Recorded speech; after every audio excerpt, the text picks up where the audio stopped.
আসসালামু আলাইকুম ভিউয়ার্স।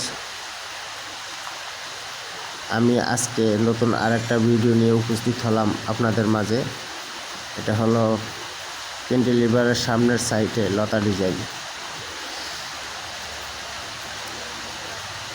কাজগুলো আমি আপনাদেরকে ভালো করে দেখাচ্ছি। সম্পূর্ণ নিখুঁতভাবে বালি সিমেন্ট দিয়ে এই সকল কাজ আমরা করে থাকি সারা বাংলাদেশে। নিচে রশি বিট এবং বিস্কিট দেওয়া হয়েছে, আর উপরেও সেম বিস্কিট এবং রশি বিট দেওয়া হয়েছে। দুটা বিটের মাঝখানে লতা ডিজাইনগুলো কীভাবে করছি আপনারা দেখুন। এই সকল ডিজাইনের ভিডিও আপনারা যদি পেতে চান তাহলে আমার ইউটিউব চ্যানেলটাকে সাবস্ক্রাইব করে পাশে থাকবেন।